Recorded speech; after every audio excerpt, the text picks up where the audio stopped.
Assalamualaikum warahmatullahi wabarakatuh. Kami dari kelompok 2. Perkenalkan, nama saya Siti Mawardaslah.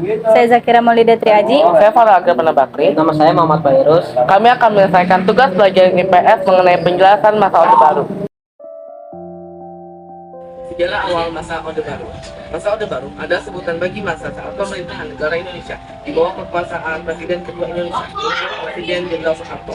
Masa Orde Baru dimulai saat surat perintah 11 Maret atau dikenal juga sebagai Super Semar pada tanggal 11 Maret 1966. Masa Orde Baru berlangsung dari tahun 1966 sampai tahun 1998. Dalam jangka waktu tersebut, perkembangan ekonomi negara Indonesia sangat berkembang pesat. Tetapi ini juga dengan beberapa kasus korupsi yang merajalela dan beberapa kasus yang melanggar Pancasila. Latar belakang terbentuknya Orde Baru. Lahirnya Orde Baru dilatar belakangi oleh pergolakan politik di Indonesia yang terjadi pada pertengahan 1960-an. Bahkan pada masa Indonesia dan sebagai salah satu periode paling penuh gejolak dalam sejarah modern Indonesia. Penyerangan mandat kekuasaan lewat superstar datang dilatar belakangi dengan sangat pasca G30 pada 1 Oktober 1960. Demokrasi terpimpin Soekarno pun melemah akibat tudingan negara bahwa Partai Komunis Indonesia atau PKI merupakan dalam balik peristiwa pembunuhan 7 jenderal tersebut. Tuduhan tersebut hanya cuma pada pemuda anti komunis. Akhir Oktober 1965, para mahasiswa Persatuan Aksi Mahasiswa Indonesia atau GAKAM dengan dilindungi oleh para tentara. Berbagai kalangan masyarakat juga mengajukan 3 tuntutan rakyat atau yang dikenal dengan delik. Ini dari tuntutan tersebut adalah sebagai bahkan 2. Sekian keadilan dari sopir. 3. Turunkan harga dan perbaiki ekonomi. Melihat kondisi yang semakin genting, Legend Soeharto meminta agar Soekarno memberikan surat perintah untuk mengatasi konflik tersebut jika ia diberi kepercayaan. Pemerintahan ini segera ditatami pada 11 Maret 1966 di Istana Bogor. Presiden Soekarno menandatangani surat perintah untuk mengatasi keadaan. Surat itu dengan surat perintah 11 Maret atau Super Semar.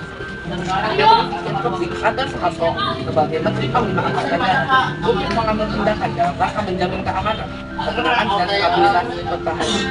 Ini keuntungan bangsa dan negara.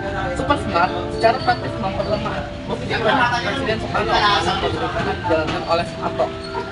Selanjutnya, lewat sidang MPR, Soeharto resmi menjabat sebagai Presiden RI pada 27 Maret 1968 dengan kerja begitu Super Semar menerima bagi Soeharto untuk membangun Republik Orde Baru akan tidak bermanfaat. Berlangsungnya masa Orde Baru. Pada masa Orde Baru, setelah keluarnya Super Semar, dilantiknya Jenderal Soeharto menjadi Presiden Indonesia yang kedua pada 12 Maret 1967. Presiden Soeharto dikenal dengan presiden yang menjabat paling lama sampai 32 tahun atau 5 periode presiden lebih 2 tahun. Pada saat itu, ada Presiden Soeharto telah 6 kali berganti wakil presiden. Berikut nama-nama wakil presiden Soeharto. 1. Sri Sultan Hamengkubuwono IX pada periode 1973 sampai 1978. Yang kedua, Haji Adam Malik Batubara pada periode 1978 sampai 1983. 3. Umar Wirahadikusuma pada periode 1983 sampai 1988. 4. Haji Sudarmono SH pada periode 1988 sampai 1993. 5. Tri Sutisno pada periode 1993 sampai 1998. Yang keenam, Profesor Dr. Insinyur Bahrudin Yusuf Habibie pada periode 1998. Pada masa ini, banyak kebijakan yang memiliki pengaruh cukup besar terhadap proses berjalannya negara kita ini, mulai dari kebijakan politik maupun kebijakan ekonomi. Kebijakan politik yang dikeluarkan terbagi menjadi 2, yaitu kebijakan politik dalam negeri dan luar negeri. Masing-masing kebijakan tentunya dikeluarkan berdasarkan kebutuhan negara. Idealnya, kebijakan yang dikeluarkan adalah yang menguntungkan dan mengedepankan kepentingan rakyat banyak. Kebijakan politik dalam negeri. 1. Pelaksanaan pemilu 1971. 2. Penyederhanaan partai politik pada masa ini hanya 3 partai, yaitu Partai Persatuan Pembangunan atau yang dikenal sebagai Partai PPP, Partai Demokrasi Indonesia, yaitu gabungan dari beberapa partai, Partai Nasional Indonesia, Partai Katolik, Partai Murba, IPKI, Parkindo, dan Partai Golongan Karya atau yang dikenal dengan Partai Golkar. Yang ketiga, dui fungsi ABRI. 4. Pedoman penghayatan dan pengamatan Pancasila. Kebijakan politik luar negeri. 1. Indonesia kembali menjadi anggota PBB. 2. Pemulihan hubungan diplomat dengan Malaysia dan Singapura dengan memutuskan hubungan dengan Tiongkok. 3. Memperkuat kerjasama regional internasional. Kehidupan ekonomi pada masa Orde Baru. Pemerintahan Orde Baru memiliki slogan yang menunjukkan fokus utama mereka dalam memberlakukan kebijakan ekonomi, yaitu trilogi pembangunan. Isi trilogi pembangunan: 1. Stabilitas nasional yang dinamis. 2. Pertumbuhan ekonomi tinggi. Dan 3. Pemerataan pembangunan dan hasil-hasilnya. Konflik pada masa Orde Baru. Invasi Indonesia ke Timur Timur lebih dikenal sebagai Persis Seroja, dimulai pada tanggal 7 Desember 1975 ketika militer Indonesia masuk ke Timur Timur dengan dalih anti kolonialisme dan anti komunisme untuk menggulingkan rezim Bratili yang muncul pada tahun 1974.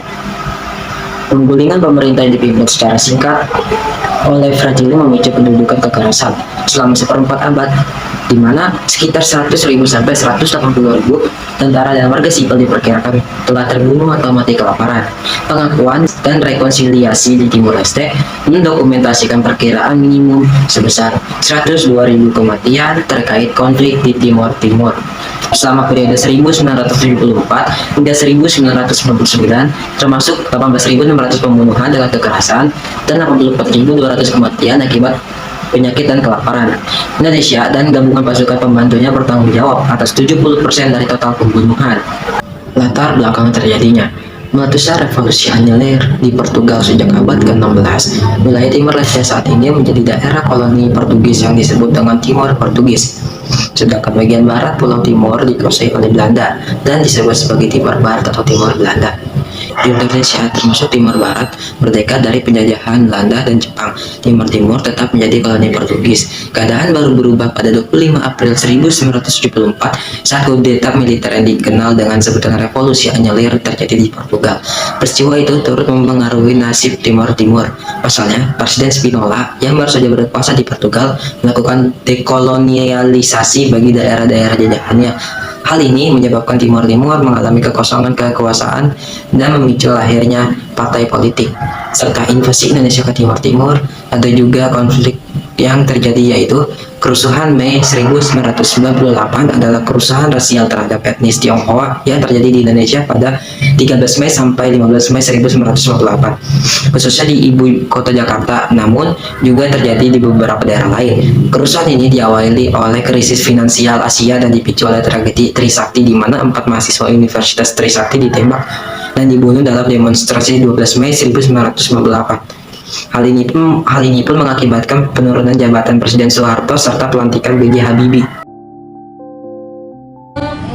Runtuhnya masa Orde Baru. Pada tahun 1997, krisis ekonomi yang melanda Thailand mulai berdampak pada perekonomian Indonesia. Nilai tukar rupiah terhadap dolar USA mulai merosot hingga 15.000 dolar.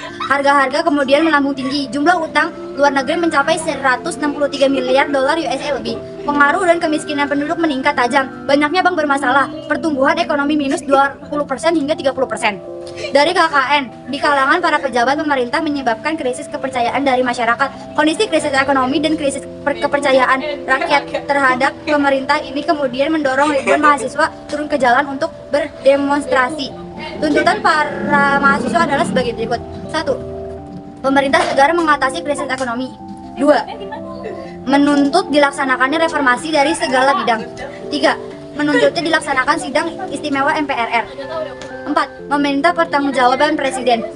Pada 12 Mei tahun 1998 terjadi tragedi Trisakti. 4 mahasiswa Universitas Trisakti tewas tertabrak oleh aparat keamanan saat berdemonstrasi yang kemudian dikenal sebagai pahlawan reformasi. Tahukah kamu apa yang terjadi setelah penembakan keempat mahasiswa tersebut? Apakah mahasiswa menjadi takut? Peristiwa tersebut tidak membuat mahasiswa menjadi takut, malah sebaliknya. Membuat ribuan mahasiswa dari berbagai perguruan tinggi dari seluruh Indonesia berdemonstrasi di berbagai kampus dari Jakarta. Puncak dari demonstrasi mahasiswa terjadi pada tanggal 19 sampai 12 Mei 1998 di depan gedung MPRR atau DPR Jakarta. Sampai 21 Mei 1998 di Istana Merdeka, Presiden Soeharto mundur dari jabatan dan sekaligus mengambil sumpah jabatan oleh B.J. Habibie sebagai Presiden ketiga Indonesia. Kerusuhan besar pada 14 Mei 1998 tidak hanya terjadi di Jakarta, tetapi merembet ke kota-kota yang lain seperti Solo, Surabaya, Medan, Makassar, dan Padang. Mahasiswa bersama-sama rakyat yang berdemonstrasi di jalanan semakin gencar menurut Presiden Soeharto untuk mundur dari jabatannya. Bahkan gedung DPR atau MPR pun diduduki oleh ribuan mahasiswa. Coba bayangkan bagaimana mencekamnya saat itu. Semoga peristiwa tersebut menjadi pelajaran bagi segenap masyarakat Indonesia. Di kemudian peristiwa serupa tidak pernah terulang lagi. Di negeri Indonesia yang tercinta ini, tahukah kamu peristiwa reformasi mengutkan teori revolusi yang mengatakan bahwa perubahan cepat akan menimbulkan disintegrasi dalam masyarakat.